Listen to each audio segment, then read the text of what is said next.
I'd like to call this regular business meeting of the Columbus Board of Education to order and ask our treasurer to call the roll. President Baker. Present. Mr. Brown. Vice President Cole. Here. Ms. Gibbs. Here. Ms. Hudson. Mr. Peretti. Here. Ms. Reyes. Here. You have a quorum. Thank you, Mr. Treasurer. And at this point, I would like to ask representatives of Girl Scout Troop 631 from Parsons Elementary School to present the colors. Please be upstanding.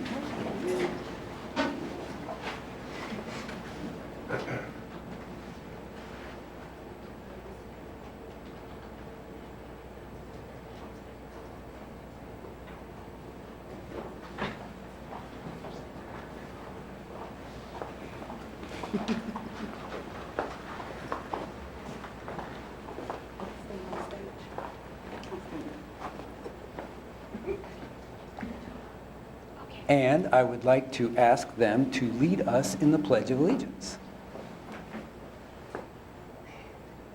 I pledge pledge allegiance to the flag of the United States of America and to the republic for which it stands, one nation, under God, indivisible, with liberty and justice for all.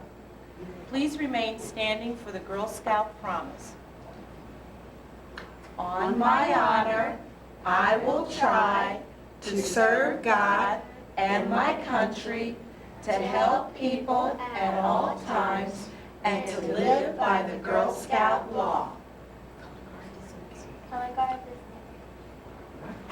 Thank you, Color Guard.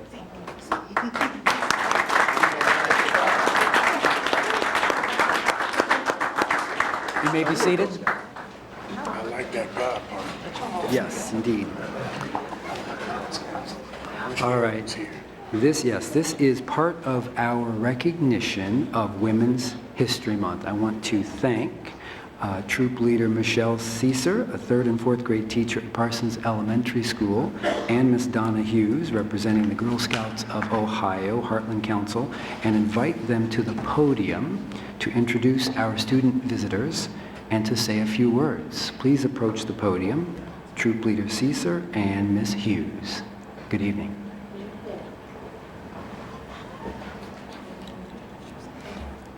I'm Mrs. Caesar. I'm a special ed teacher at Parsons Elementary. I've been with the district for 2 years, and I started last year working with Peggy Holly from the Girl Scouts to bring the Girl Scouts to the area, and we've been very successful this year with our first cookie sales, and doing all sorts of other fun activities and earning lots of badges. We have girls from kindergarten all the way through 5th grade in the troop.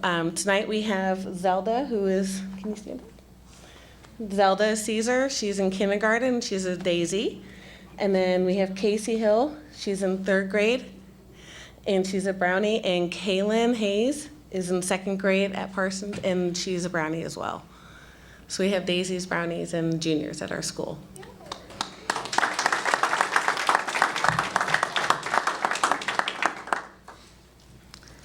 Good evening. Dr. Good, President Baker,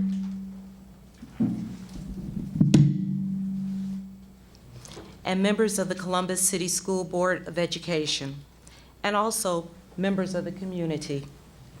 I stand here today not only representing Girl Scouts of Ohio's Heartland Council, but Girl Scouts of the USA, the largest volunteer girls and women's organization in the world. On March 12, 1912, Juliet Gordon Lowe organized the first Girl Scout troop in Savannah, Georgia. With only 18 girls, she started an organization that today has 50 million alums, 3.5 million girls, and 925,000 adult volunteers across the country. There are Girl Scouts in every zip code. During Women's History Month, we not only celebrate our founder, but the hundreds of thousands of women who believe in the power of a girl. In fact, Our new membership theme is capital G, period, capital I, period, capital R, period, capital L, period, which stands for go-getter, innovator, risk-taker, and leader. Girl Scouts cover a broad spectrum of women who have represented the GIRL in their interest and accomplishments. They include feminist activist Gloria Steinem, WNBA basketball player and now sports commentator Rebecca Lobo, Hidden Figures mathematician Katherine Jackson, 75% of current female senators in the U.S. Senate, nearly all of the 40 women who have flown in space, half of all U.S. businesswomen, and all three female secretaries of state. Just as the women who paved the way for girls and women in the 20th century, our 21st century girl-focused programs are effective in developing a girl's confidence to build leadership skills and make important life choices. Our volunteers guide girls through team building and cooperative activities designed to help them overcome obstacles, resolve conflict, and become leaders together. For the past 27 years, Girl Scouts and Boy Scouts have collaborated on the in-school scouting program in a number of elementary schools to bring the beliefs of both programs to Columbus City School students who, because of a variety of reasons, are unable to participate in our traditional organizational programs. Our curriculum supports the lessons presented by teachers, but it offers different ways of learning while in a classroom setting. Schools have reported that our 3 modules, citizenship, communications, and science, reinforce classroom teaching while connecting the activities to Girl Scout proficiency and Boy Scout merit badges. In Devonshire, Eastgate, Moeller, and Parsons, teachers have taken on the roles of troop leaders because they recognize the value of Girl Scouts as an educational enhancement to what they do on a daily basis. The mission of Columbus City Schools is each student is highly educated, prepared for leadership and service, and empowered for success as a citizen in a global community. The Girl Scout mission is to build girls of courage, confidence, and character who make the world a better place. Both of our organizations strive to make the next generation the kind of leaders that will move us as a society from good to great and make us proud that at some time during their childhood, we played a role in their lives. I want to publicly thank Michelle Caesar of Parsons Elementary School and her Girl Scout Troop 361 for coming this evening, and to thank the girls who practiced 2 times before everyone arrived. Thank you, girls. And I want to thank you for letting me take time to not only celebrate Women's History Month, but Girl Scout Month as well, and especially to school board member Shauna Gibbs for the invitation to come this evening. And if you didn't already know, Shauna is a Girl Scout too. Thank you.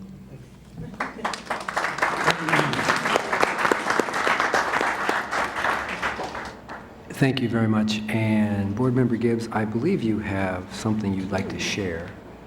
Thank you, and thank you, Donna Hughes, for joining us, and to the Girl Scout moms that are here. Would you please stand? We have 2 moms that are back here, our quiet forces. Thank you for joining us. And there are also 2 sisters that are here, and we affectionately call them tag-along. So will the 2 sisters stand? They're also students at Parsons Elementary. Thank you for joining us as well. And as you know, to get strong women, you definitely need strong girls. And so we appreciate all of the work of Girl Scouts of Ohio's Heartland, your CEO, Tammy Warden, who cannot be here, but who has sent us an amazing person in Donna Hughes. And we thank all of the thousands of troop leaders and teachers and volunteers and parents that make it possible. So if you were a Girl Scout, would you please stand? Anybody that was a Girl Scout? No. Yay. See? So you are not alone. And if you have purchased a box of Girl Scout cookies to help support our mission,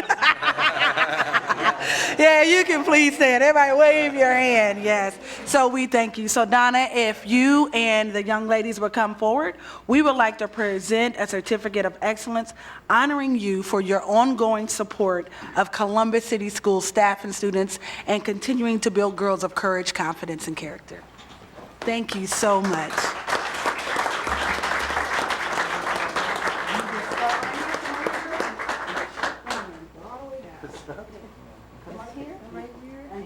Ladies, come here.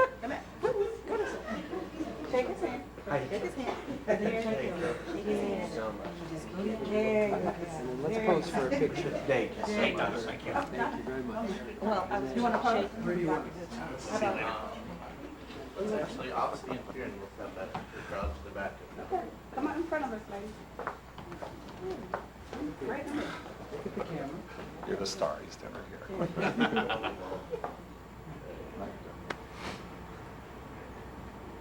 Thank you. Thank you very much.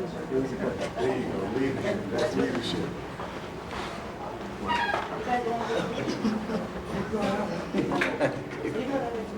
They can go. Thank you, Ms. Gibbs. Any questions or comments from board members related to our recognition of Women's History Month? Just a quick comment, just Mr. to say, Peretti? just thank you, just hearing how, teachers work really hard and, hearing that teachers are also troop leaders is really exciting. I was a Boy Scout, and sometimes it's always the parents that are involved that make the troops what they are. So, thank you. Thank you. All right, thank you very much for being here this evening. So, Girl Scouts and troop leaders and teachers and parents, feel free to leave. You don't have to stay for the entire meeting, although you're certainly welcome to do so. Thank you for being here this evening. Thank you. All right. Without further ado, let me briefly read through our agenda so we know the rest of the work before us this evening. After we adopt our agenda, we will take public comment, after which we will hear a report from the superintendent's office. We may then hear from the internal auditor. We'll hear from the treasurer after that on our monthly financial report, after which we'll hear a presentation from the vice president under board matters. We will then take up our consent agenda, after which we will hear announcements from board members. So having said that, the chair will now entertain a motion that we approve the agenda as presented. So moved. Moved and seconded. Mr. Treasurer? President Baker, Yes. Vice President Cole, Yes. Ms. Gibbs, Yes. Mr. Peretti, Yes. Ms. Reyes. That motion carried. Thank you very much. And now we will take public comment if we have any speakers. We don't have any speakers, so we will skip right to the superintendent's report. Mr. Superintendent, the floor is yours. Good evening. Thank you, President Baker, Vice President Cole, members of the board. I've often said that our students, when confronted with challenges or adversity, are resilient and resolute, never ones to give up. They respond with the qualities of courage, character, and perseverance. We've seen these elements of our spirit of success on full display this past week in many ways.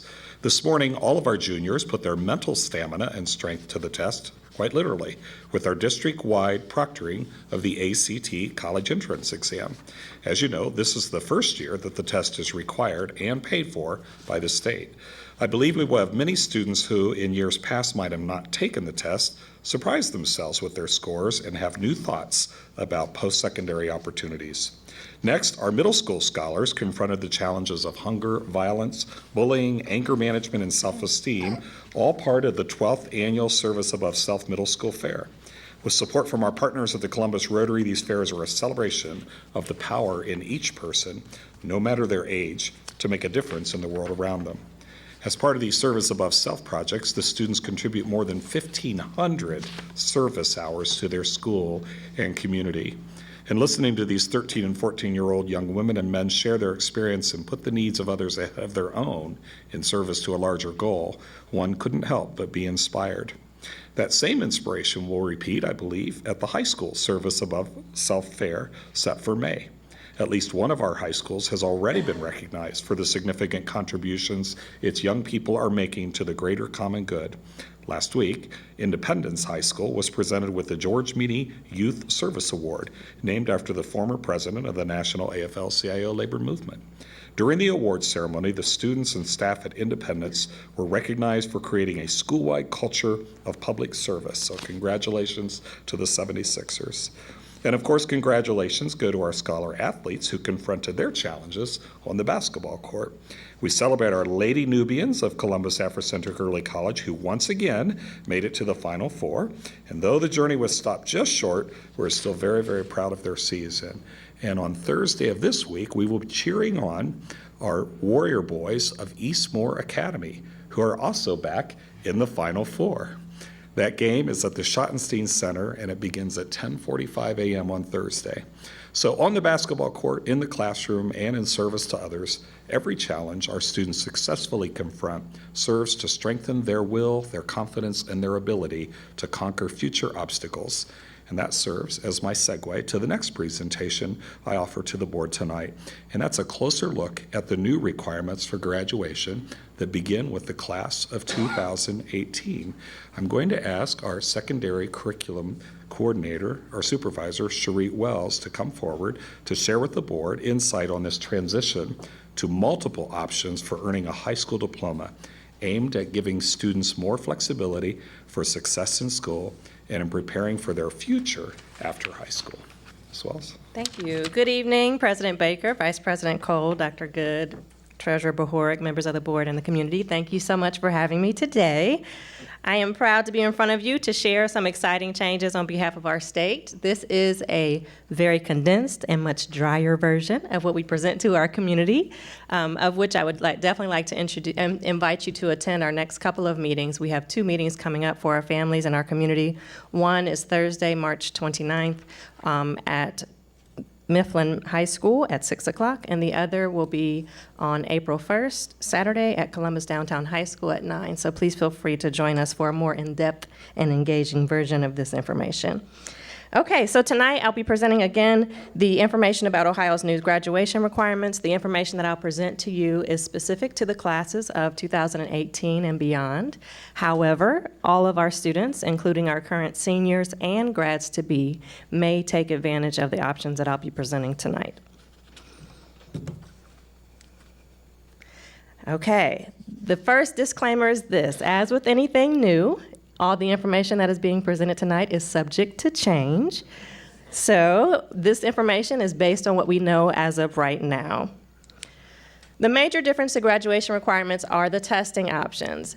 The options that I'm presenting today do not change our credit requirement options or any of the diploma types that we currently offer for the district. It's specific to testing options for students.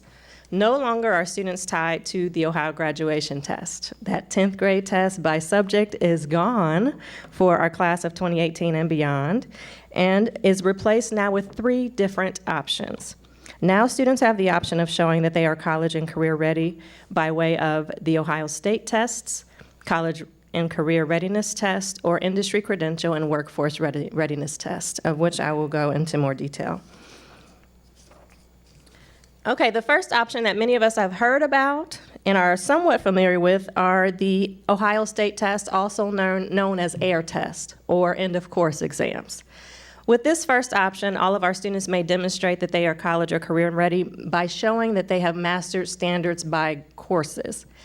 With this option, students are allowed to take and or must take 7 end-of-course exams by subject. And on the screen in your PowerPoint, and also in your PowerPoint presentation, you can see where we offer these tests. Our 9th graders are taking the test for English 9 and Math 1. 10th graders take the test for English 10 and Math 2, along with biology and U.S. history. The The caveat is that students may also have taken or have the option of taking physical science, so biology or physical science is an option, and they may also take U.S. history in 10th grade. In 11th grade, our students take the American government exam. One caveat or one other point to notice about this particular option is that students take these courses when they are enrolled. So for example, our 8th graders may also be taking a Math 1 if they're in advanced pathway, so it is based on the student's enrollment. What we need to know about this option, again, is that at the end of the 7 end-of courses, they must have 18 out of 35 points to graduate. Much like the OGT and our current AIR assessment, students are given graduation points based on their level of proficiency. Students are given, as it indicates on the slide, 1 point for limited, 2 points for basic, and so on and so forth. Again, they must graduate with at least 18 combined points.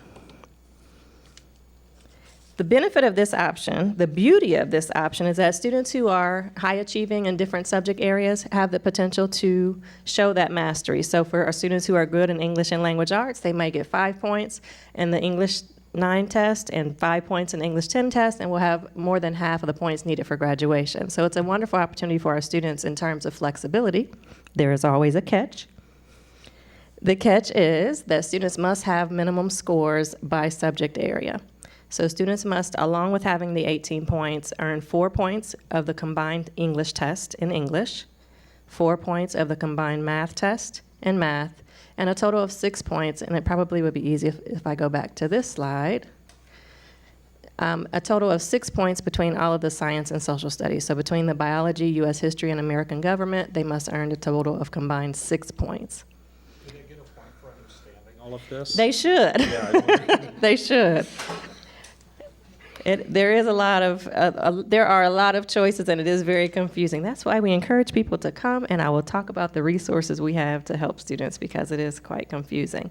To add to the confusion, but also to the benefits, our students who are in our advanced placement or international baccalaureate courses or taking courses through College Credit Plus may substitute points or use points from their exams or coursework for graduation points. This is only in the areas of social studies and science. They must still test in English and math and pass at the state-provided English and math courses. So again, there's always a catch. And U.S. government. Correct. So if they are in AP government, let's say, they can take their AP score and use that towards graduation points. And there is a conversion chart that is available online that shows that information as to how the points total up. Okay, the next option. So that was the Ohio State test option, which basically is taking the AIR end of course exams for 7 different courses. That's option 1. The second option is to demonstrate that you're college and career ready by earning a remediation-free score on the SAT or ACT. The SAT and ACT remediation-free score has been set by the Ohio Department of Higher Education in collaboration with our Ohio universities, and again, is subject to change, but right now is listed on the screen before you. Basically, with this option, students must score at least the minimums that are listed here in each area. They are able to superscore or the sub-scores in each area. The highest in reading, for example, and no matter the administration will count, but they must have all 3, reading, math, and English for the ACT, or reading, math, and writing for the SAT. So students who earn the remediation-free scores do not have to show any other opportunities for testing other than that they have passed with these scores. They're not tied to the Ohio end-of-course exams. The last and most exciting change or option is that our students who are in career technical pathways have an option to show that they are workforce ready through the industry credential and workforce readiness test option. With this option, the beauty of it is that any student in the past, whether they went to a career center or not, was still tied to the Ohio graduation test. Now they are able to show through their credential and through their coursework that they're workforce ready without the other testing options. Through this option, though, there are some specifics, and those specifics are that they must earn 12 points of an industry credential or group of credentials within a given career pathway. They must also pass the WorkKeys Workforce Readiness exam. So because that's a mouthful, I'll go a little bit deeper. Basically, students must choose between several options listed before you of the state-approved industry credentials. So as you can see, there's agriculture, education and training, construction, etc. So they choose a career pathway, and then within each career pathway, there are credentials or groups of credentials they can choose. So for example, in the business and finance, let's say, they may choose to take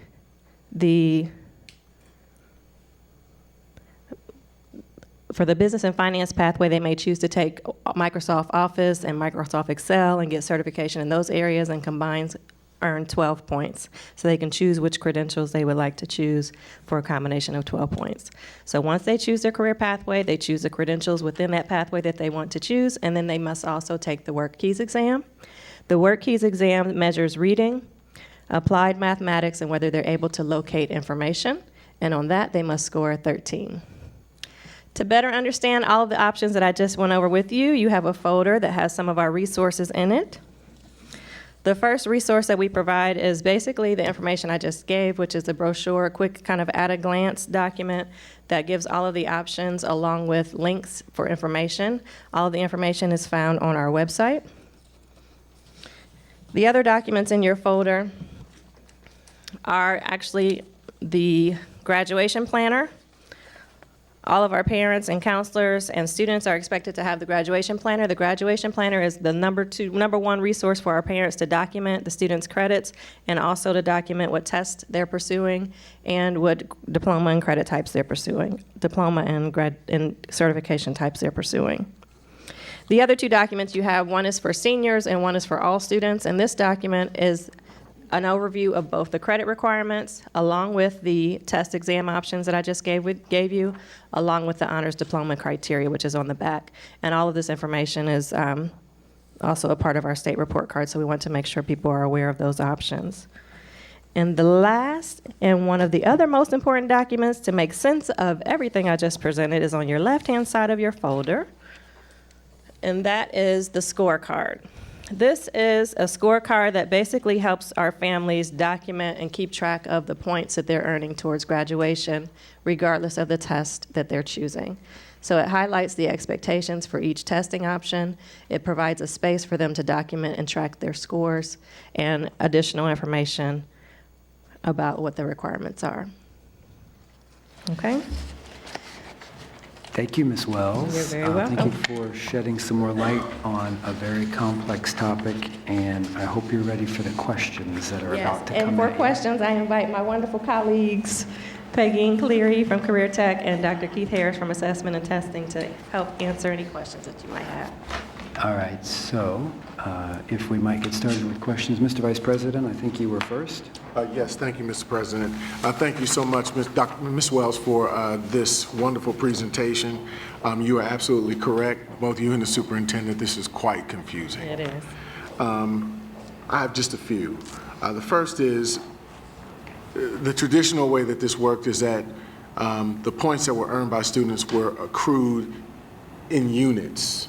So you took so many units of math, you took so many units of English, so on and so forth. And my wife and I are people who are working very diligently and vigilantly with our daughter, who's a freshman in high school now, to ensure she's on the track. How does this work now in comparison to what we're used to? So the credit requirements are the same. So students must still have 22 credits to graduate and or pursue more depending on the diploma type and credit type and certification type that they're interested in. The best way to understand the credit requirements would be to reference the graduation planner and also this kind of sheet at a glance. This information says on the left-hand side what the credit requirements are and on the right-hand side what the testing options are. So the credit requirements are the same, which I think is what you're referencing. It's just that instead of the Ohio graduation test and taking one test in each subject in 10th grade, they now have 3 different testing options to show that they're college or career ready. Okay. What I was excited to hear is that there's an agriculture offering. 80% of Ohio's economy Ohio's economy is based on that.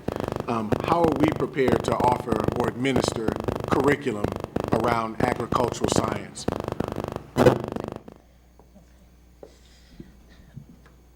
Mr. Cole, so Vice President Cole, when you go to agriculture, there's actually, when you look at that sheet or at the, you can find it on Ohio Department of Education's industry credential approved list. And that is the, it kind of looked like a tic-tac-toe when you looked at it, correct? When she pointed to the agriculture one, you would go on the website and click on that, and it would come up with the actual industry credentials that a student could choose from in that particular pathway. So what we're doing currently is looking at all of the approved industry credentials and giving the students the options of what we have available now and looking at in the demand jobs of the future where there's data to say that there's jobs waiting for those students and aligning our career and technical programs to the industry credentials, which would lead to a high school graduation pathway. So I'd be more than happy to sit down with you and show you how that actually works, because it's really convoluted when you look at it and trying to talk about it. But Cherie and I are holding parent meetings, and we sit and we look at each child and at each individual pathway, because the possibilities are endless. So we would look at some of those exams, see what is approved by ODE, and we're trying to connect that with our curriculum that is available at the career centers as we speak. Okay. My third question, and thank you so much for that. My third question is around the proficiency score. What does this point system mean? Because the points are attributed to level of proficiency. What does this point system mean for students who test low proficiency? How do they still reach that, what could be variably argued as their ceiling of 18 points if they are testing low proficiency numbers? If I'm asking the question correctly, I'm not sure. Excellent question, Board Member Cole. As Cherie alluded to earlier, they have to accumulate 18 points, so that builds in the flexibility for them to capitalize on their strengths. So if I'm strong in science, I could potentially earn 10 points in science, whereas in English, I may only earn 4 points. So the thinking is, with the fact that we have 7 end-of-course tests, a total of 35 points that can be earned, using our strengths, we would be able to at least get the 4 points in English, the 4 points in math, and the 6 points in social studies and science. Easier said than done, but that is the thinking, that we will capitalize on the strengths and students will be able to achieve the 18 points. And my last question, and this would also be more of a question even for Dr. Rausch. Legislatively, so first and foremost, we know that this is subject to change. So from a legislative standpoint, what is our position and our strategy around lobbying our State House to solidify some terms here to ensure that there's continuity moving forward for 2018 and beyond? President Baker, Vice President Cole, thank you for the question. Currently, the State Board of Education has formed a study committee, a task force, if you will. They've been meeting since January. This is made up of practitioners from the field, parents, policymakers, represented from the business community, and a student that also sits on this. And currently they're working through and making recommendations. Those recommendations will go to the state superintendent, who in turn will make those recommendations to the State Board of Education. It should be noted that both the education chairs for both the House and the Senate also serve on this particular work group. The Ohio Eights met, and in fact, under the leadership of our Chief Accountability Officer, Dr. Michelle Klein, our Chief Academic Officer, Alicia Gillison. They got the Ohio Eight Chief Academic Officers together, and they made some recommendations. Those recommendations right now are serving as kind of a base, if you will, for some of the recommendations being viewed and studied by the state at this particular point in time. In short, and not to belabor the point, it would actually expand, it would move beyond just looking at assessment scores, but would also potentially look at items such as attendance, such as apprenticeship programs, such as earning if you take an actual licensed exam, say in cosmetology, and I earn that license, that perhaps that may be a pathway where you don't have to necessarily worry about work keys. Those are all items being discussed right now. So as those discussions are going on, I've been attending those meetings. I've been working on trying to, and working with the Ohio 8 then to try to craft some proposed legislative language that then we can start to share with the appropriate folks over in the Senate and the House, because this is something that more than likely is going to get added to the budget, to the biennial appropriations bill, because it's moving now. It doesn't have to necessarily happen right now, but I think folks are really pushing to make sure that it's ready to go for the fall for our students and families. I think there are some folks that are out there that believe that because they've got some time, they could still do it next fall and get it to go into effect from a legislative standpoint. That's really cutting it pretty close, which is why I believe that the biennial appropriations bill, House Bill 49, is going to be the vehicle they use to really push these changes. So we are engaged.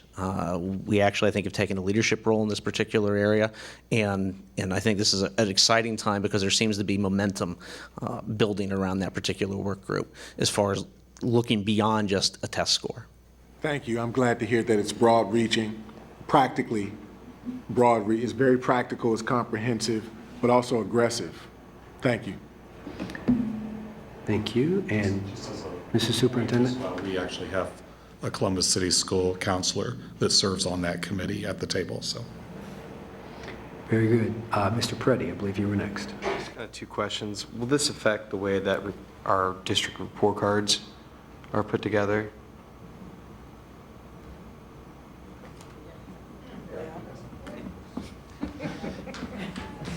President Baker to Board Member Peretti, it will have an impact. What that impact is going to look like remains to be seen. As you know, Ohio, this is all tied to the Every Student Succeeds Act, which is the federal law. Ohio had its draft plan out. It was going to use the April 3rd date. That has since been pulled back. I like to think in part because we, as well as a number of other stakeholders, suggest that we take time to look at items such as graduation requirements, that we look at items such as EL proficiency and really kind of get it right.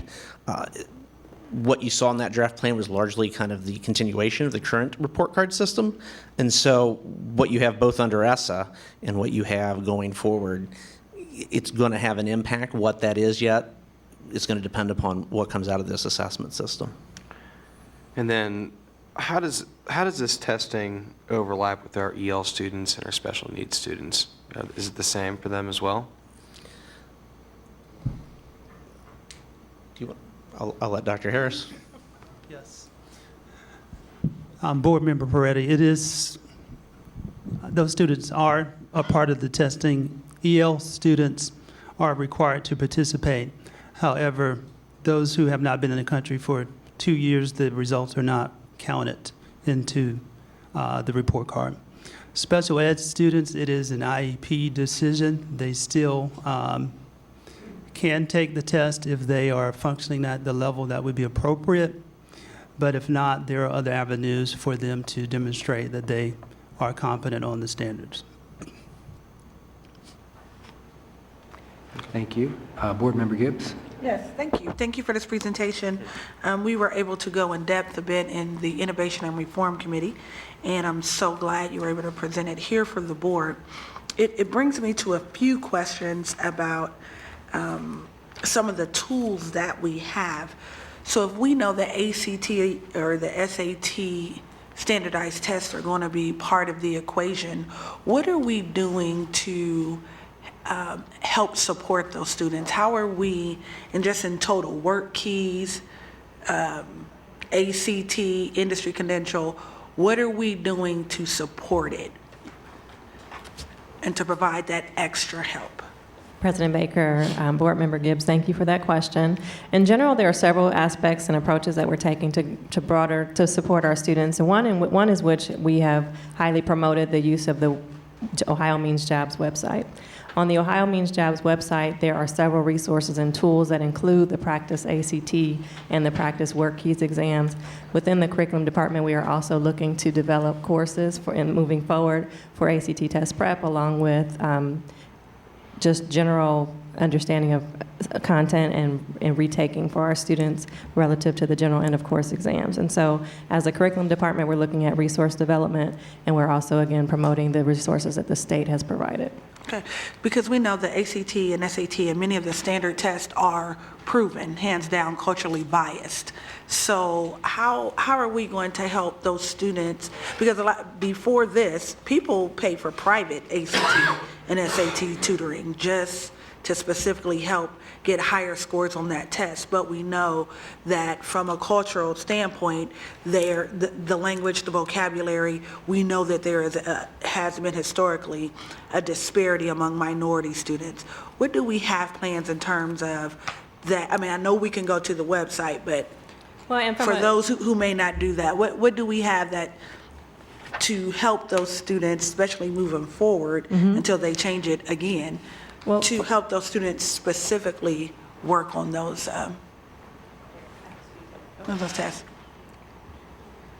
President Baker, Board Member Gibbs, the beauty of our young people today taking the ACT, all of our juniors taking the ACT, so we will get those scores back. And when you talk about looking at those scores and being very prescriptive about the interventions and the treatments that we provide those young people with ACT boot camps over the summer. And there's been conversation with some ACT boot camps that I know ICANN might sponsor for our young people. But parents will have that resource to see exactly where their young people, where their student needs intervention, and then we'll use that as a guide as we plan forward. Thank you. Will students have the opportunity to test again next year if they want to use it as a score? So they're taking it this year as a junior, but if they want to use this as their graduation requirement, will they be able to take it again next year for free per the state? Or is it only juniors? It's only juniors. Students can take the ACT as many times as it is offered. Based on their family's income, they can get waivers to take it because there's another administration coming up this summer. So as our students get those results back, them and their parents and their counselors can sit down, look at exactly what we need to do to get our students the scores that they need so they can be remediation free.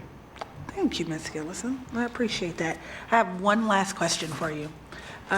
Amazing planner. This is a planner that, lives in our notebooks and our purses and everywhere else. If a parent wanted to say, hey, I want to check where my student is, who do they call? And are we providing or building in extra time or opportunities for parents to specifically pull this planner out and to be able to go over? All of our school counselors are expected to maintain graduation planners for each of the students. Our parents are also encouraged to go to the website. This is a part of our presentation to make use of Infinite Campus Parent Portal. All of the information relative to the credits that students have earned and the scores that they've earned on the tests that they've taken to date are there for students and for parents to see. So you don't have to wait till it's 3 months before your child's about to graduate, because we are going to get a ton of calls this year, and we get them in about March and April, and people say, I did not know my child was missing this credit. So this number starts at 8th grade, is that correct? That is correct. So you can start checking your child's high school credits and trajectory starting in 8th grade. Correct. If you wanted to review this with your child and say, hey, I want to just set out a chart for my child. She's very interested in the arts, or she's interested in mechanics. Is that also the guidance counselor? Can they set up a guidance session? That would be with their school counselor. Thank you. Thank you. And Board Member Reyes is next. So I technically had, thank you. I technically had the same question. I realize that in most of our households, our children are making the decisions, their own planning. So what type of support are we providing for those students as they, in 8th grade, 9th grade, as they plan out their curriculum and how they're going? How are we supporting them? I mean, how many times do we hear we have just a limited number of counselors and we have a lot of students? So what does that support look like? So it was 2 summers ago, Cherie and I sat down with the counselors and a group of people from Career and Tech, and we were mandated by the state to start a career advising plan that goes from 6th grade to 12th grade. It identifies, in 6th grade, you take an interest inventory to see kind of what they like. There are planned curriculum models or pathway, different actual lessons for each grade that they complete with the counselors and with their teachers, but also with the help of I Know I Can. And then they meet, and the kids that are in jeopardy of not maintaining or being able to go to the next grade, they're identified so that we can sit down and have that conversation with them. They all go on the Career Center visits now so that they can see that as an option. They also get to go to Columbus State, and we build in things. We do the FAFSA with them through that career advising plan, and offer parent nights and different times where the students can have help and have conversation with both the student, parent, and the school system at once. So they know their options from Career and Tech to College Credit Plus to having the FAFSA done, and all different kinds of looking at each pathway that that child might be interested in. So what if I change my mind? I decided I want to be something in 8th grade, now I'm an 11th grader, and I changed my mind. That's the first part of that question. The second question is, what if I change my teacher's mind? And this is where I'm coming with this. So some of us can be told, you have this career path, and you should follow this. And I say, no, I feel like I'm a more accelerated student, and I'm going to show you that that's who I am, which is something I had to do. I was put in regular classes, and I had to show my administrators that I wanted to be in honors whether they liked it or not. So I made that decision for them because it was the decision I wanted. So how about those students? So I changed my mind, and then the other ones that I'm changing your mind for you because I want to have not a career tech, I want to have. So actually, everything is fluid and flexible, and there are so many people in life that change their minds. It's a free way. That's why it's a career advising plan. You're pointing out different pathways that they can take and that they're interested in, but all the time, developing the student's ability to critically think, to solve problems, to become a global learner, to look as a lifelong learner. If you even look at somebody's own personal journey, I didn't start out thinking that I would ever be a school administrator, but taking what you learn at each space and then showing them how they can get, and everything's transferable.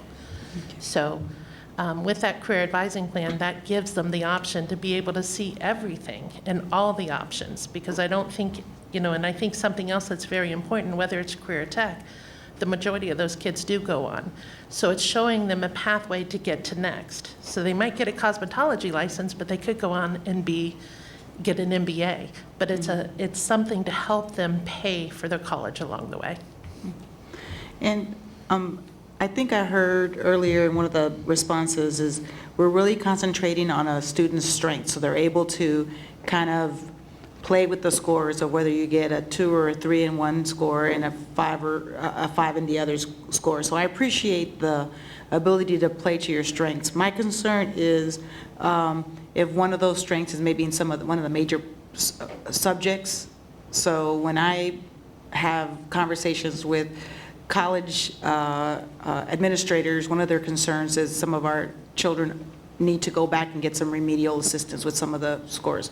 So I'm concerned what we're going to do if a child is not proficient in a math or in English, some of those scores that we know they're going to need in whichever pathway they take.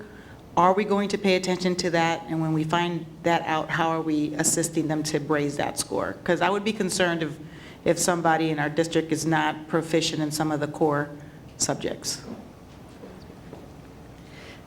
Well, what you're speaking to is a district-wide effort on all of our parts. And from a curriculum standpoint, I think speaking to, question that was asked earlier, President Baker, Board Member Reyes, thank you for the question. From a curriculum standpoint, it's about raising expectations and opportunities for all of our students. And to our end, in our work is about identifying what is the bare minimum that all of our students need to know, how do we get them there, and how do we support them if they're not. So we're beginning that conversation at a very deep level in the curriculum office, identifying the resources and interventions that we're going to put in place to ensure that students are meeting the expectations that we have for them. Along with that, we're diving deeply into raising the expectations and the teaching practices of our instructors. Our teachers need to also be aware of some of these, of all of these changes, and we have to approach our instruction differently to ensure that we're meeting all of our students' needs. And so there's a combined effort right now and a planning that's currently occurring to answer just that. So are we having, I'm sorry, thank you. Are we having or sharing conversations with those administrators in those higher educations, such as Columbus State, Mount Carmel School of Nursing? Because what I'm hearing is that there's still a lot of our students, particularly Columbus City Schools, right, once they find out, that's the conversation they're having with me, is having those students, and maybe it's not to you, maybe it's Mrs. Gillison, those students are still having to take some remedial classes, and that impact is actually hurting them because they're having to withdraw from their college early. So what are those, maybe I'm straying too far from today's conversation, but what are those things that we're having in place to ensure that our students are prepared for college?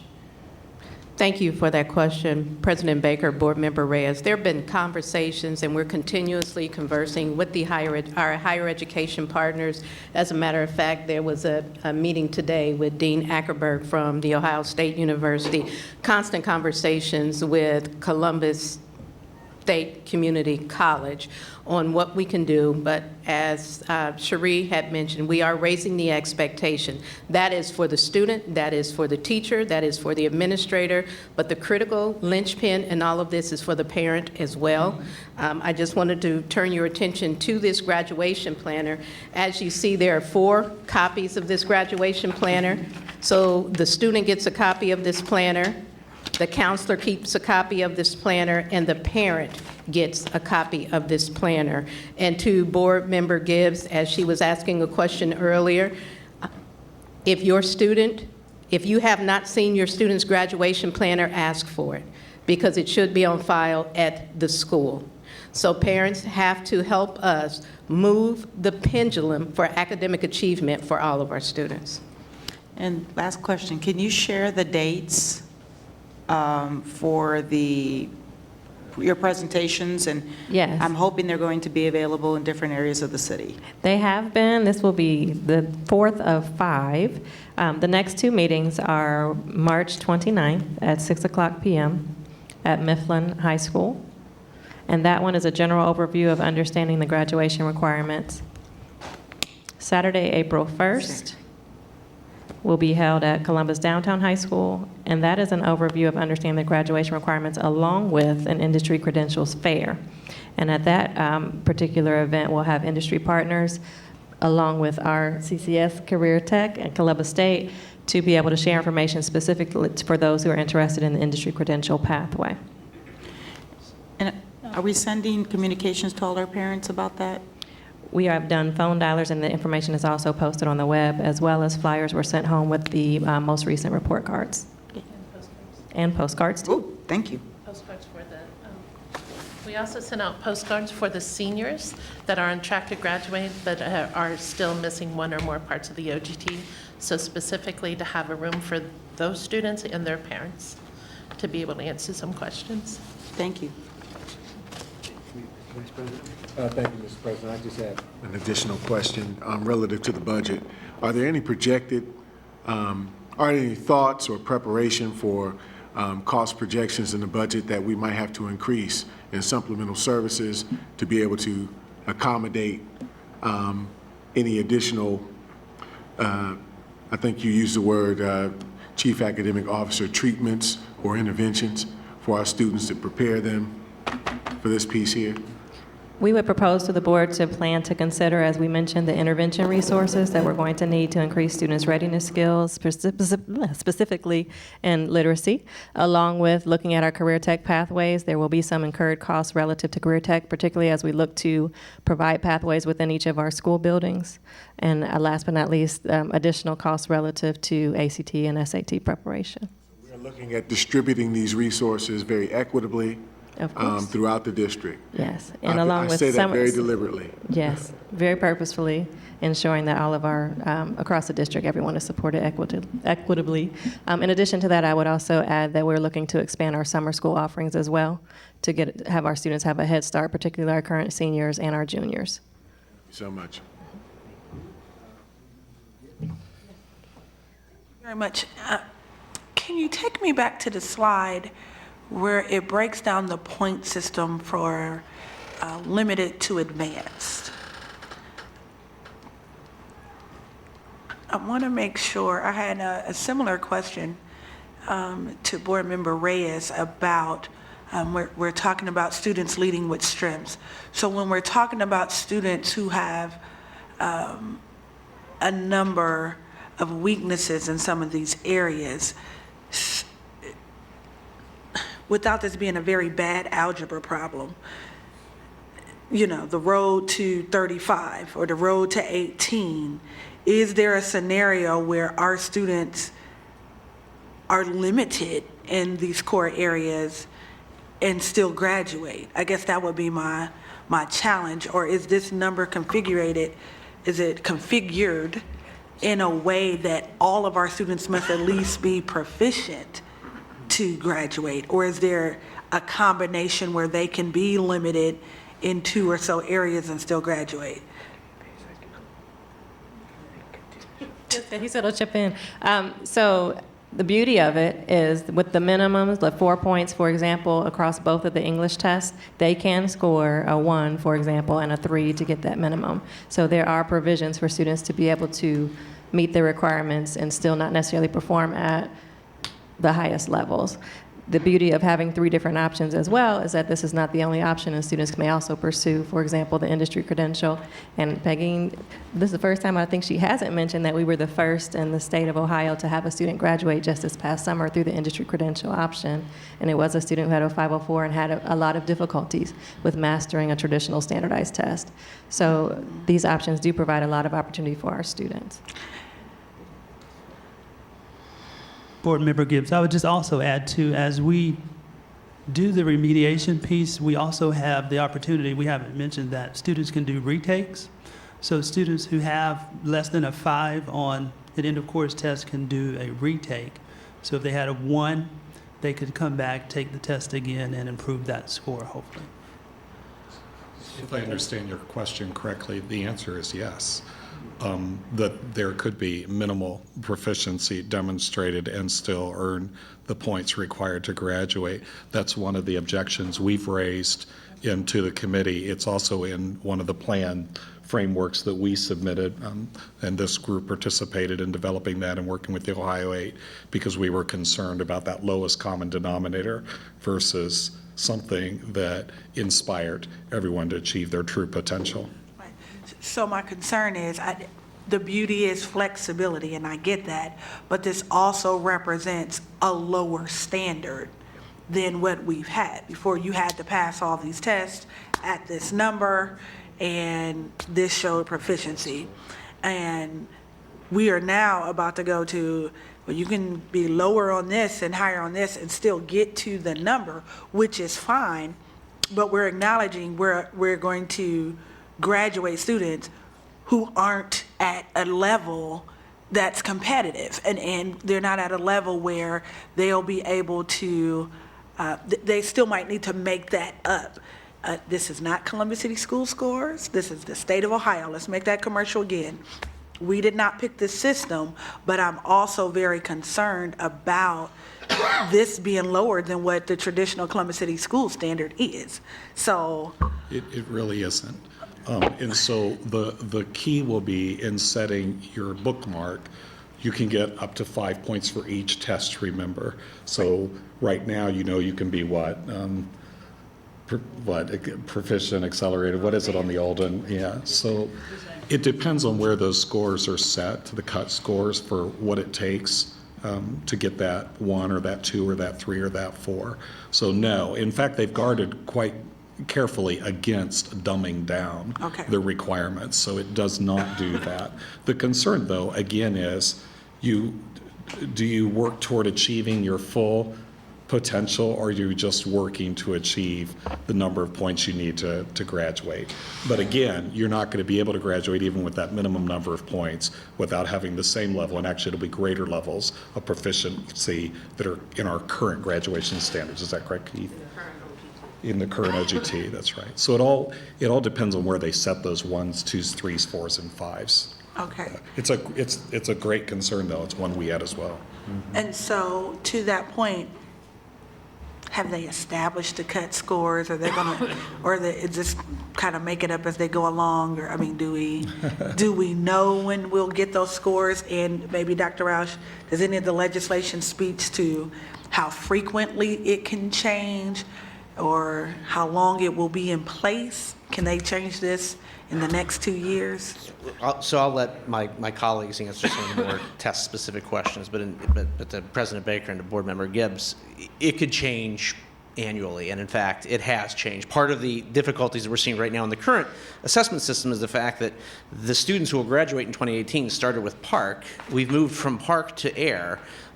It's you know, we're trying, you know, the Department of Education is trying to establish these particular cut scores, and without a lot of consistency across the data. They get better as you get more data points. And so we had 1 year's worth of data for PARCC, and they had to try to establish a score, and then we switched exams. They can do it again. They've heard from the field, please stop. We really need to have some consistency and some stability in the system. And I think that's what they're really trying to aim for, short of, you know, instead of changing into another assessment system. So it can change. They do set these cut scores annually. The state board reviews these on an annual basis, and they set what these particular scores are.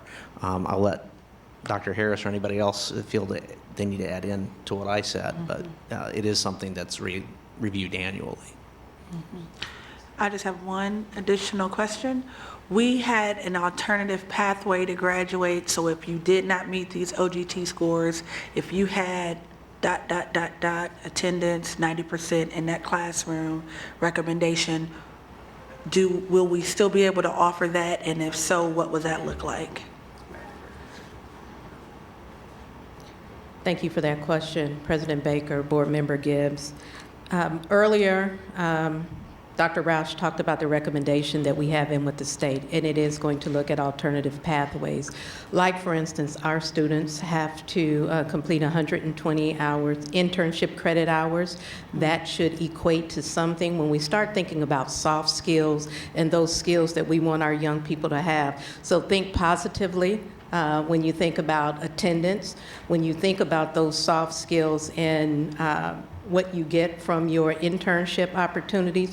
So there's a recommendation in right now. We have not heard back from it, but as Dr. Roush mentioned, members of our team, academic service team, members of the accountability team, along with the Ohio 8 members, we all met at the library and kind of tried to hammer out what this recommendation should look like.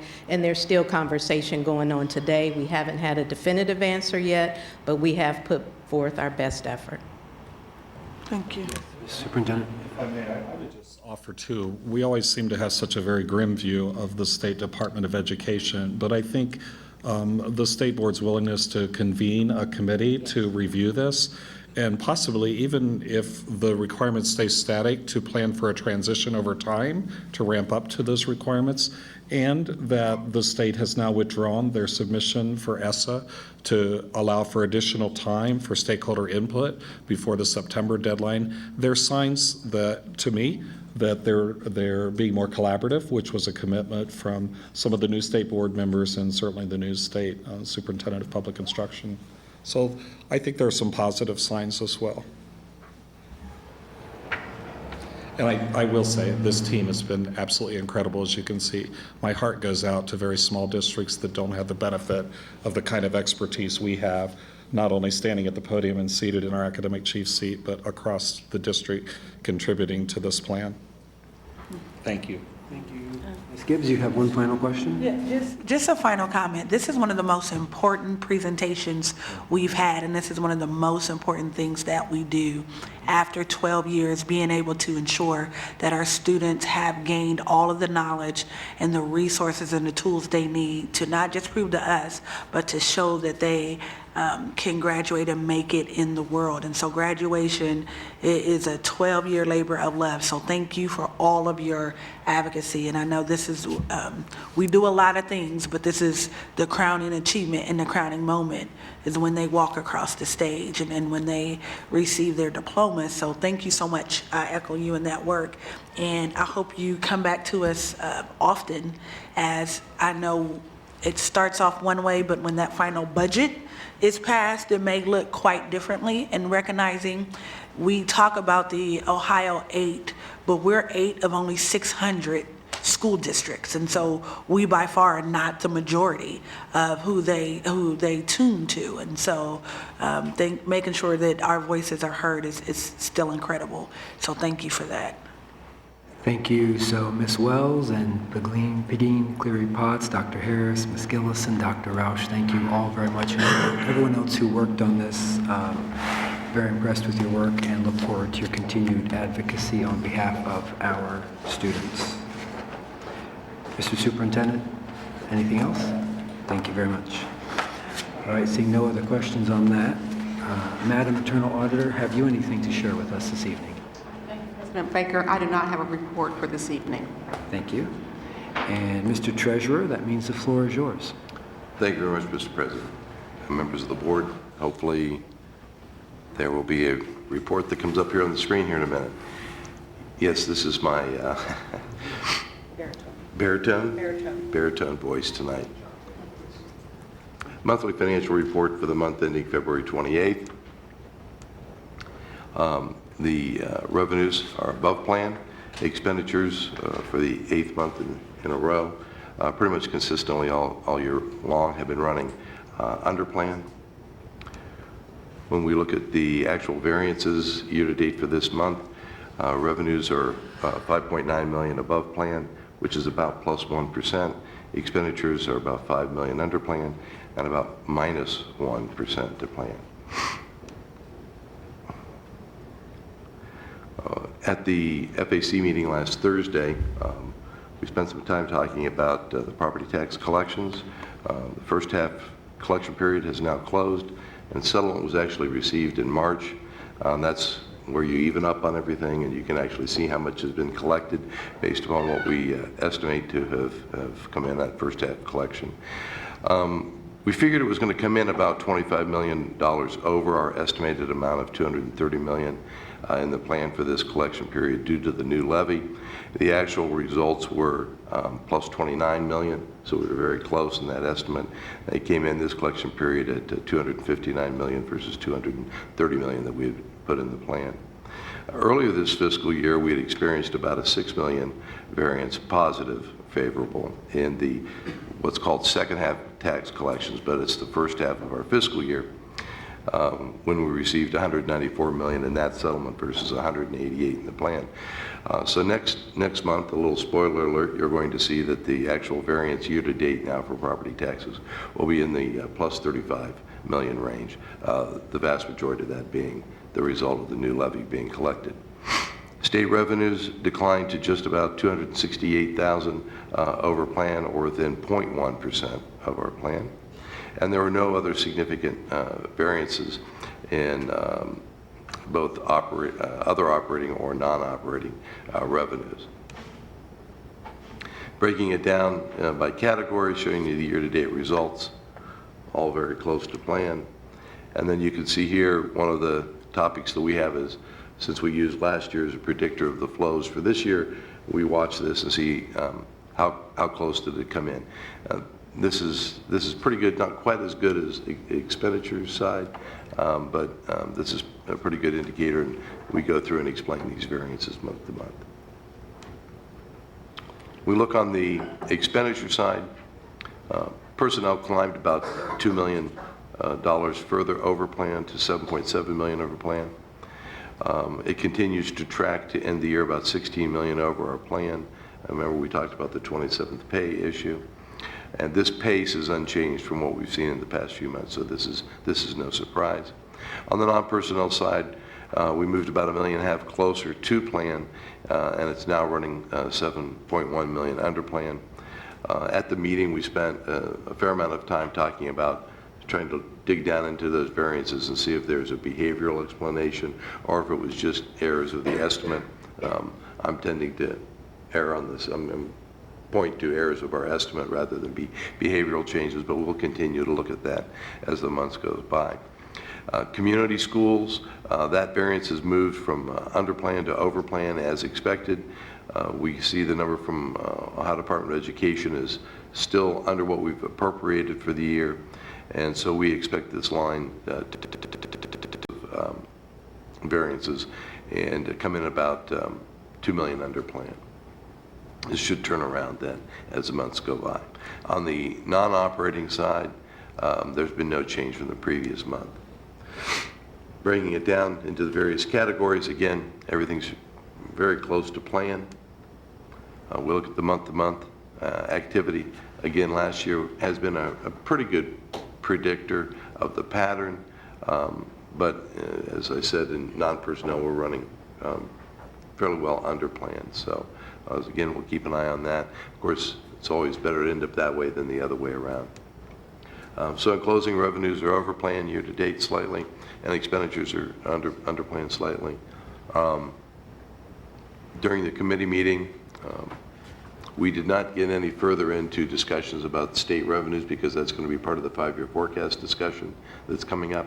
We did hear a presentation from all the department managers on the fiscal year 18 budget, which they've updated that at this time of the year. A lot of good discussion there. I think Board Member Peretti might want to give you some insight there. But understand that they also added a year because we do 5-year budgeting for them. So now it's fiscal 18, 19, 20, 21, and 22 that they've reached out to put a number on. And those numbers, once we've solidified that, will flow right into the 5-year forecast. The board will see the forecast in May after 1 to 2 hearings at the FAC committee level. That concludes my report for the month ending February. Thank you, Mr. Treasurer. Mr. Peretti?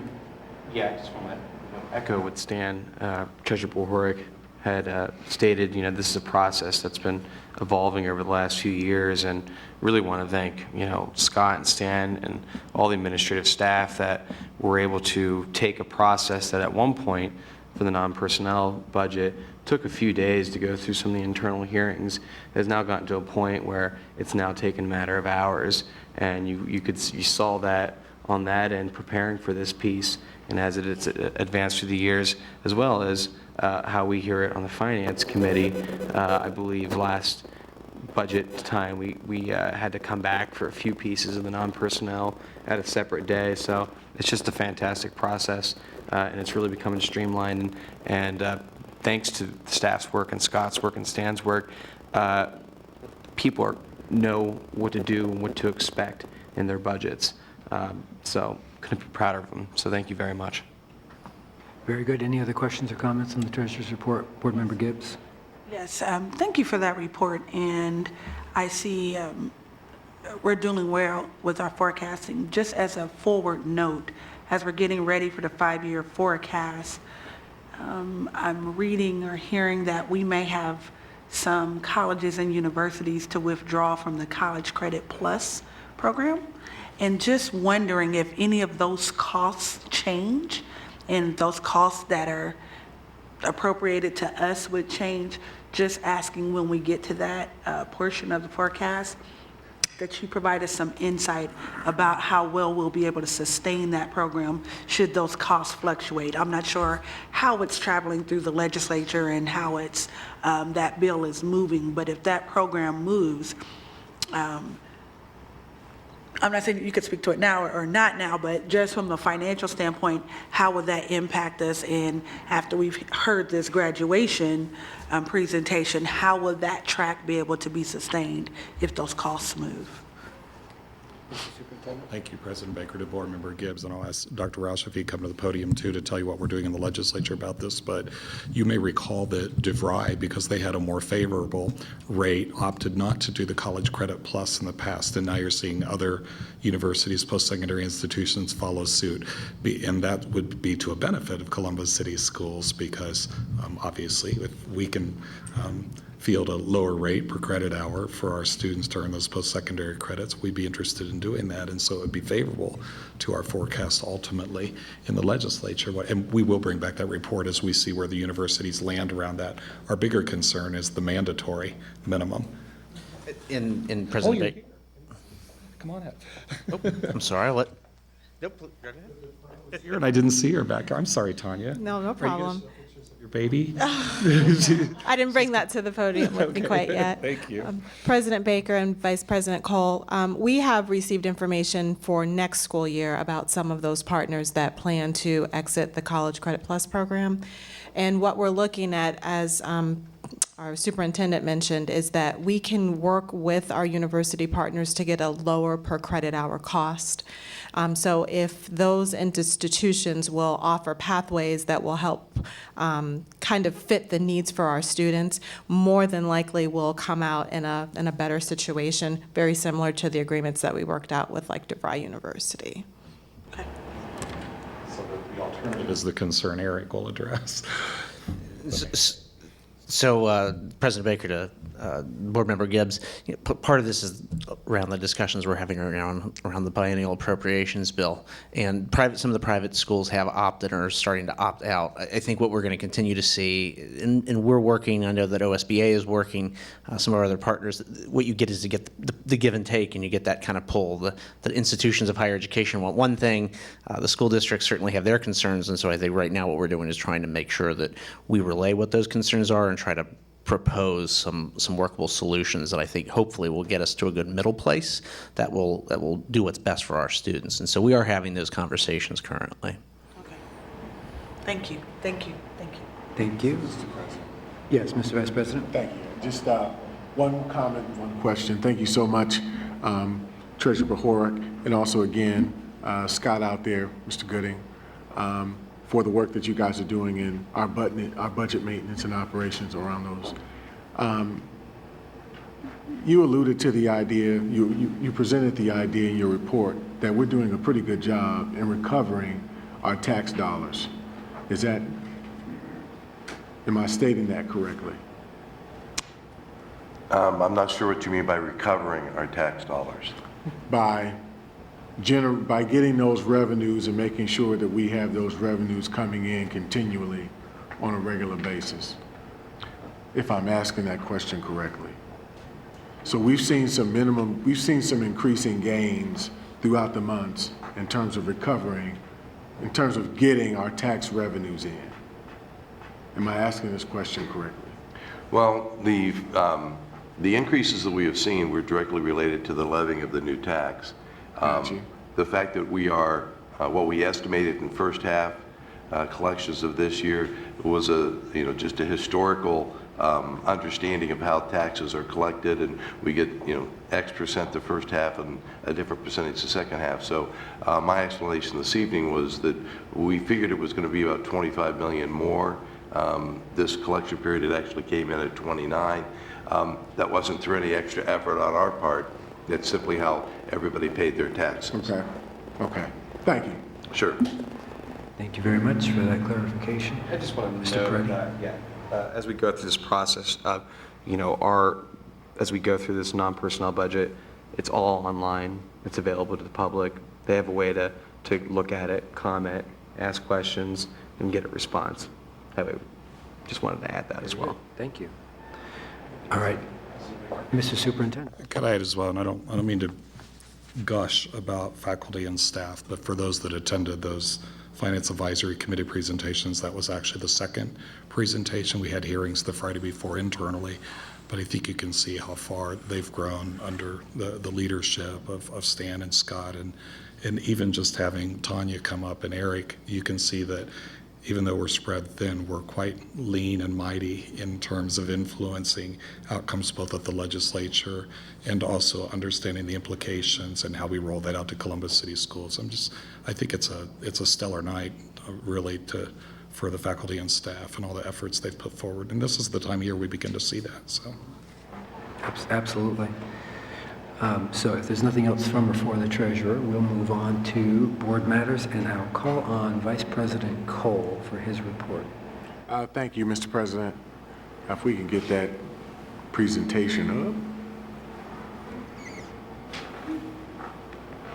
All right, outstanding. Just this past week, between the dates of, I want to say March 9th through March 13th, I had the opportunity to attend the national conference in Washington, D.C. for the Council of Great City Schools. The Council of Great City Schools is the only national organization that is exclusively dedicated to addressing and advocating the needs of urban school districts. So urban schools throughout the country, and there are over 70 of them that are involved as member districts with this organization. They are an incredible thought leader, advocacy organization on behalf of so many different schools throughout the nation. Miami-Dade, the fourth largest school district in the country, New York City, LA Unified, all the way to Columbus City Schools, and so many more. It was just a wonderful time to be there and learn so much about what's going on. The first conference I attended was the Men of Color Conference. The focus of this conference and its goal was really to identify and discuss issues that impact the academic success of males of color in our school district. I guess Mike doesn't like me tonight. We'll try this, test it.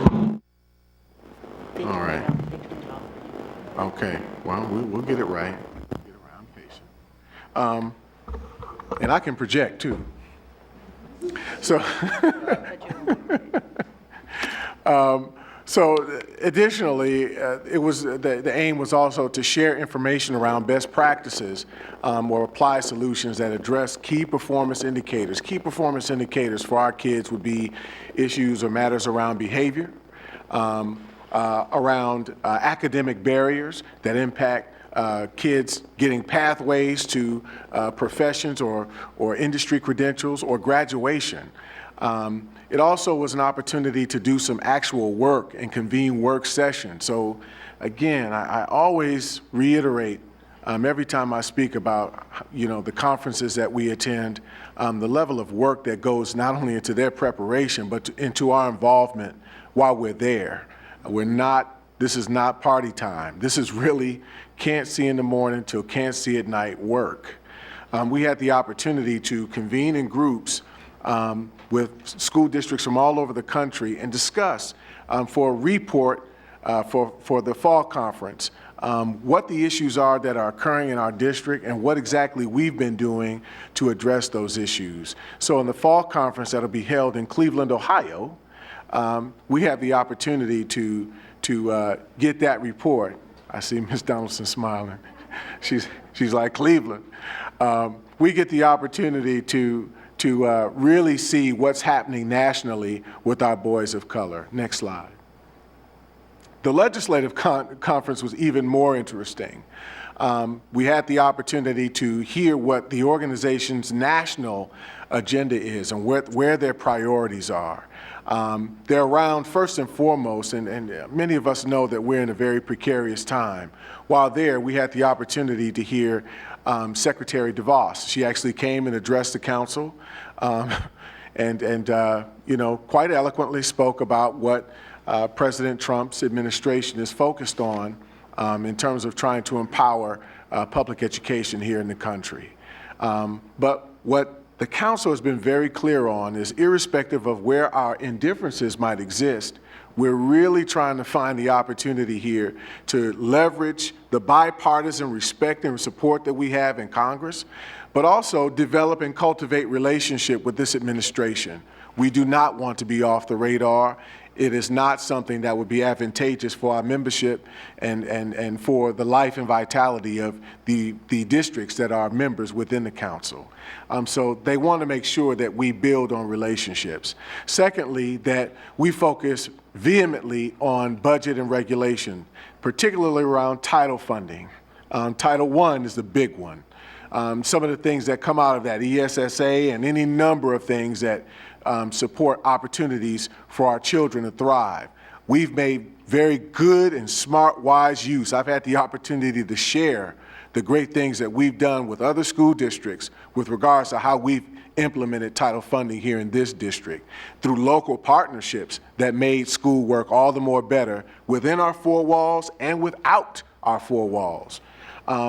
Charter schools, vouchers, and tax credits are a big piece that's we're expecting to come out of Congress, but more importantly, expecting to come out of this president's administration.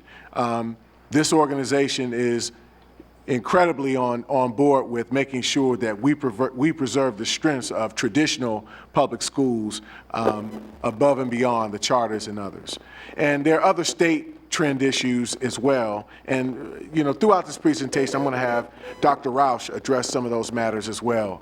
But the other trends were interesting. They were around health care and the implications of Medicaid funding or the lack of Medicaid funding.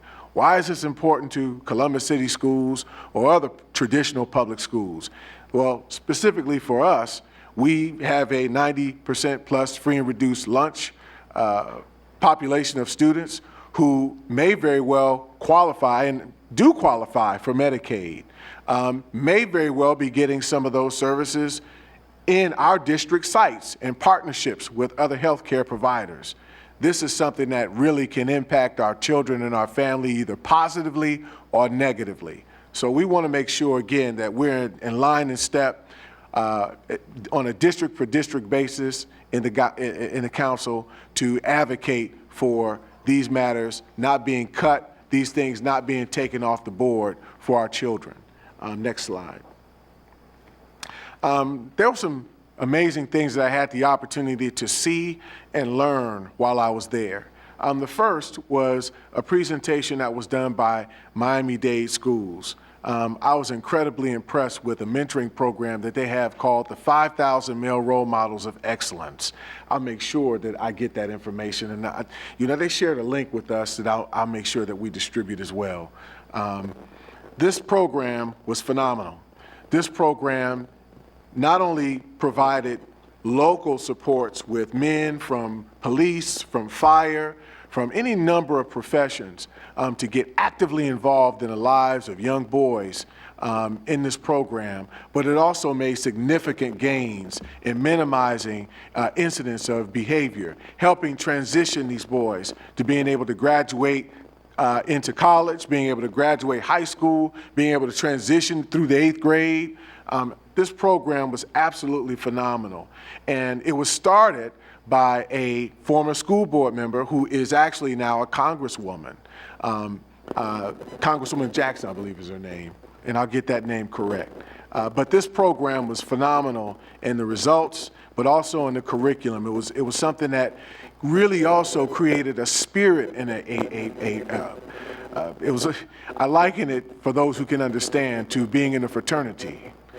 It was very much that feeling of brotherhood. It was very much a spirit of pride that came along with that. It was strong branding with this program.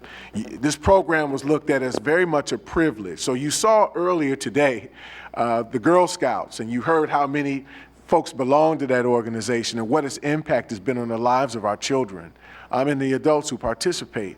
This is the same type of situation with this 5,000 Role Models of Excellence. I would love the opportunity and entertain the opportunity of us trying to investigate learning more about this program and seeing where we can bring some of those elements into our situation to enhance the mentoring program that we have, particularly around spirit building around that. There was also task force committee discussion, very, very rich task force committee discussion. I participated specifically, I can remember, in two. The first was the audit and accountability piece. It was an internal audit piece. And each of these task force task force has produced reports that are also available through the link. But what I was really excited about, I couldn't almost stay out of my chair, was the work that we have done here in the district that I think is really a national leader in terms of audit and accountability, the type of work that we've actually gotten done. So some of the best practices that this report actually prescribes, we're already doing and well underway doing. There were school districts much larger than ours, like Atlanta, that are still trying to figure out the scope of work of what an internal auditor would even do. So when I shared with them, very publicly and privately, the gains that we have made over the years, they were very encouraged and have reached out to me. Guilford Schools in North Carolina has reached out to me. They want to come up here and actually see what we're doing. So I'd like to work with the administration to coordinate that trip so that they can see what our best practices are, how we put them to use. The other piece was this, and I'll relate it back to a constituent email that we had gotten probably about a week and a half before I left for DC. It was around, what kind of conversations do you have about student achievement? Now, interestingly, and I'll speak for myself specifically, I have a very systems and broad way of thinking about things and connecting the dots. It's something that I've professionally had to do over the years, and it's just how I process. So I understand that when we're talking about bus and transportation operations, that this is very much in alignment, or food service, this is very much in alignment with student achievement. In many respects, it enhances it. Why? The more kids who are fed in the morning and the afternoon, data shows that these kids do better in school, right? But for some folks who are not necessarily seeing how those dots connect, they'd like to know, what kind of conversations are you having around student achievement? It was interesting to hear other school districts throughout the country say that we feel like we dedicate maybe as much as 5 or 6% of our board discussion around student achievement. And it just lit something inside of me to say, wow, that's kind of some things I've even heard amongst my colleagues. How do we think about that differently? How do we think about really bringing that to the forefront in a way that makes us more cognizant of it, but also makes our community aware that we are on top of it? So this is one of the things that I definitely want us to consider in continuing conversations on how do we build the momentum and steam that brings a greater clarity that we are focused on student achievement in some very traditional ways, but even some non-traditional ways. Federal funding, I'll let Dr. Roush come up and talk about some of the other aspects of conversations. But I had a wonderful time. It was a great experience. I'm grateful for it. And finally, we had the opportunity, both Dr. Roush and I, to meet with Senator Sherrod Brown and his office, where we got the opportunity to exchange some concerns and ideas about protecting public schools, traditional public schools here in the country. He shared some concepts that he was very vehement about supporting, particularly around My Brother's Keeper. He wants to ensure that we keep some supports around that programming, and particularly here locally. He's very pleased with what he's seen, and we want to make sure we increase on those gains. So thank you all for supporting me in going to this, and I look forward to the work that we continue forward. Rob? Thank you very much, President Baker, Vice President Cole. Boy, I love this conference. Where else would I spend a Saturday and Sunday but sitting with like-minded folks to talk about education policy? So, as Vice President Cole mentioned, federal funding. So right now, currently, we're under a continuing, I have 3 hours to talk. Is that, no? Okay, I'm sorry. 3 minutes. So very briefly, federal funding, we're in a continuing resolution. Still, that continuing resolution for this federal fiscal year, which began October 1st, will expire at the end of April. They're still in the process of appropriating funds for the fiscal year that we're almost 3/4 of the way through. We know that the president unveiled his skinny budget, as it's kind of the parlance, which is just a very brief kind of high-level overview. We know that that particular budget has some major cuts to education. The U.S. Department of Education is taking about 13% cut. Additional money going into vouchers and into community schools. IDEA funding for our students with exceptional needs is flat. There is a $1 billion expansion in Title I for districts that are willing to kind of do the portability option. Not really sure what that means. There's no details around it yet. What's also absent is what impact there may be with career technical education funding with Perkins, which was another topic of conversation that we had, was the reauthorization of Perkins. But nowhere in his budget was there any mention of what that appropriation level may be. So there's a lot coming down the pike, obviously, with that. Add to that we're going to hit the debt limit sometime in August or September. There'll be we're going to have to go back and raise the debt ceiling again. What's going on at that particular point in time and what negotiations are happening is going to be very interesting in Washington, especially when you add health care and tax reform and a number of the other issues. State trends in education, we're hearing a lot of the same things. A lot of the discussions really circling or centering on vouchers, on charter schools, what other states are seeing in that regard. Florida has a particular model which we may want to just make sure we're all cognizant of, because they allow essentially businesses to make charitable contributions for their scholarship program, so those businesses get a tax deduction. They get a tax break on that. So that is being discussed as a potential model for other states and potentially a national model as well. ESSA implementation, right before we went to the conference, the Senate had voted to essentially nullify the accountability rules that were put forth under the Obama administration. So currently there are no accountability rules providing any further guidance under the Every Student Succeeds Act. The U.S. Department of Education is not allowed to promulgate any rules that are similar in nature. Again, what that means, Congress has only used this one time before this last go-round, so we're not really sure what that's going to mean in terms of accountability measures, any greater clarification or guidance. The question was asked to the U.S. Department of Education with kind of a we'll get back with you on whether there will be any additional guidance in this particular area. The assessment rules did go into effect. That was part of negotiated rulemaking. Those did occur. As mentioned earlier, the state has pulled back its draft plan for further work. The Monday we were there, the USDOE put forth its new template for that state plan, which may have also helped with Ohio's decision, the fact that they were operating under the old template. A brand new template was introduced, so we have that moving forward. And then some of the other pending federal issues, as I mentioned, Perkins reauthorization. There's a number of school choice pieces of legislation that are out there right now. Again, the important thing to remember is that it has to get through Congress. While things may move sometimes faster through the House, you do have a 60-vote threshold that you often have to hit in the Senate in order to invoke cloture. So, minus a few of the parliamentary tricks or procedures that may occur with some pieces of legislation, by and large, you really have to kind of get bipartisan backing in order to move legislation. I could go on and on, but I'll stop. Thank you, Dr. Rausch. All right, thank you, Mr. Vice President, and thank you, Dr. Rausch and Ms. Gibbs. Just really quick, you referenced Perkins. Can you tell us what Perkins covers? President Baker to Board Member Gibbs. Perkins is our career technical education. Also, you'll have adult ed is included in that as well.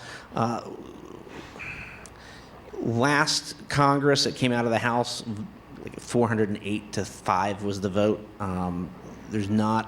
We're hoping that we'll see something similar to that. We've made our concerns certainly made known to our delegation. Not only did Vice President Cole and I meet with Senator Brown, I also met with Congressman Stiver's office and with Senator Portman's office.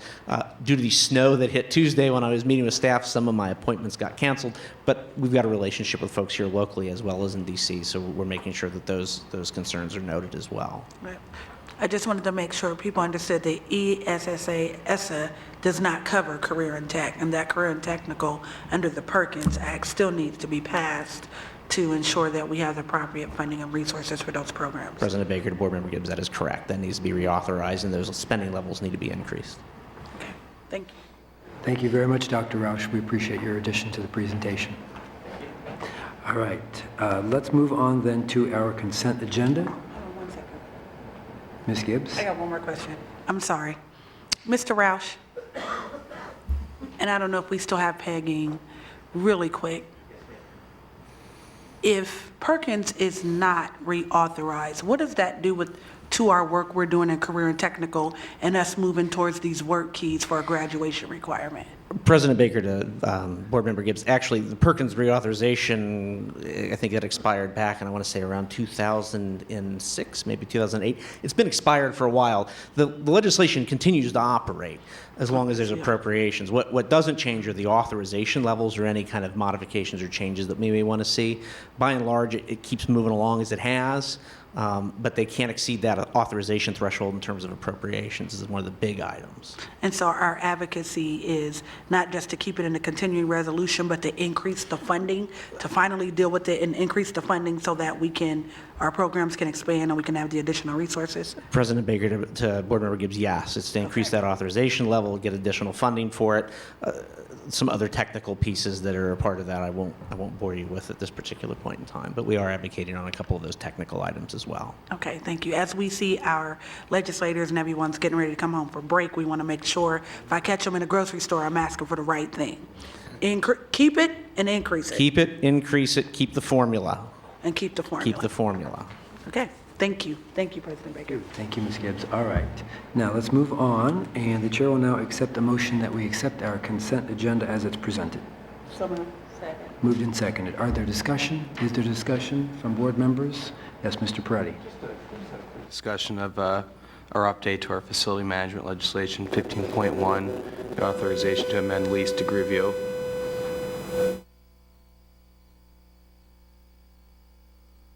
What that means.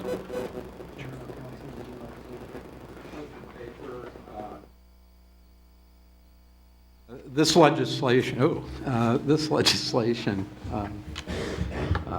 will terminate the lease between Grooveview and the district for the Fifth Avenue building. It is a mutually agreed on resolution. It will allow the district to put on the market the building, and the appraised fair market value is much higher in a building that is not burdened with a lease than one that is. So we would expect that when it is sold pursuant to action that the board has already taken, that the board should realize and the district should realize a much better price for the property. Thank you. I appreciate that we're continuing to look at our facilities, what we need, what we don't need. And again, I just look forward to us getting our process as we get back into our facility master plan and how we create that over the next few years. Any other questions or comments from board members on any other items of legislation contained within the consent agenda this evening? Ms. Gibbs. Yes, just 2 points. In 16.6, 16.7, 16.8, .9 and .10 are all donations to Champion Middle School. And it comes from a variety of community members to support the 8th grade trip to Washington, D.C., which is a transformative, amazing program. But alas, also in this legislation, we are going to approve the retirement of the principal of Champion, Miss Stephanie Bland, who has been an amazing force at Champion and who has led our Health Science Academy at the middle school program. And if you can just see some of her work, she is bringing in $15,000 on her way out the door. And so I didn't want this agenda to pass without thanking all of the community partners for investing in Champion Middle School and knowing that we're going to have an amazing academic leader and community motivator in Stephanie Bland get ready to end her 32 years, I believe, in education on a very high note. So wanted to thank her and everyone involved in doing that trip. Thank you. Any other questions or comments from board members? All right. Hearing none, Mr. Treasurer, please. Vice President Cole? Yes. Ms. Gibbs? Yes. Mr. Peretti? Yes. Ms. Reyes? Yes. President Baker? Yes. That motion carried. Thank you, Mr. Treasurer. And let's move on then to announcements. Board members, anything you'd like to share this evening, Mr. Peretti? Just a reminder, next month we'll be continuing our budget process, and we'll be going over our personnel budget, and we'll be beginning to start the process of looking at our 5-year forecast and some scenarios so we can be best ready for what the state proposes to the local school districts. And again, all this information's online. Our meetings are public. People are more than free to come by. Very good. Thank you, Mr. Preddy. Ms. Reyes. Thank you. Just a couple of announcements from the Public Engagement Committee. I want to start, before I even say the announcements, thanking Ms. Alicia Gillison for her partnership with the Public Engagement Committee, Coach Sullinger, and the amazing T Street are other members of the committee. So I'd like to invite you all to tune in to WCBE 90.5 on Saturday, March 25th at 3 p.m. to listen to Kicking It with Columbus City Schools, our first two high schools, Downtown High School and Fort Hayes, to listen to their perspective of what's going on in their schools. Again, these are programs written, produced, and cut by our own students at the Fort Hayes campus. So I really hope that if you have the time, again, on Saturday the 25th, 90.5 WCBE. Also, coming to our district on April 29th from 10 a.m. to 1 p.m., our annual Children's Day celebration. Again, thanking all the administrators and all the people that are going to make this another successful event where more than 5,000 people come every year, not only from our schools, but from our community. These schools have stepped up this year: Centennial, Fort Hayes, Walnut Ridge, Marion Franklin, Columbus Global, and West High School. So mark your calendars, April 29th, 10 a.m. to 1 p.m. In the past, it's always been 2 hours. This year, our teachers, our administrators said, just as the activities are hopping, we're starting to close down. So they chose to open it up wider. So we're very excited that it's caught on, and everyone is very, very excited to get this going. So again, April 29th, we're celebrating our children during Children's Day at our schools. So it's on our website, so if you forget what I just said, look on our website. Thank you. Thank you. Any other announcements, Ms. Gibbs? Yes, sure. Thank you. First, would like to invite the community to the March 31st presentation of Godspell. If you turn around and look at the small advertisement on the wall, East High School Theater Department will be presenting Godspell Friday, March 31st at 7 o'clock p.m. Tickets are $5 at the door, and I'm sure will be in another amazing display of our talented students in the musical and the performing arts. So if you have time, please make plans to attend that. And would also like to congratulate our superintendent, Dr. Good, who will be honored by Greater Columbus Helping Hands on Saturday, April 1st. And Helping Hands is an amazing community organization that provides scholarships to our students in the form of an entire technology package. And our students walk away with laptop, printer, software, tech support, and a year's worth of classes and college prep programming that will allow them to be not just prepared for their first year in college, but equipped. So there's being prepared and then there's being equipped, and they will walk away with both. And they're honoring Dr. Good and his partnership and his willingness to lend all of the staff and resources to help make that possible, and we really thank him for that. And I believe tomorrow is the STEM showcase at Northland High School, and the STEM teams will present all of their work, and it's from what I understand, it's going to be absolutely amazing. The students are all abuzz about it, and if you have a chance between 3:30 and 5 p.m., visit, I think they're at 1919 Northcliffe Drive, Northland High School, and you have a chance to come and see our students absolutely excel in STEM. And President Baker, that concludes my announcements. Thank you, Ms. Gibbs. Any other announcements or points of pride from any other board members? Just one very short one. Mr. Vice President. I had the opportunity to be welcomed to a convening of janitors in the district this past Saturday. I really applaud the work that our custodians do on part of the district, not only just in terms of keeping buildings clean, but I think that they contribute greatly to the safety of our schools. They're so when you're looking at microbial issues in the district, things that make folks sick that are unseen, they are a frontline defense to health and wellness in our district, and I really appreciate the work that they do, their commitment to our students and our mission and our buildings. I just wanted to make sure I acknowledge them.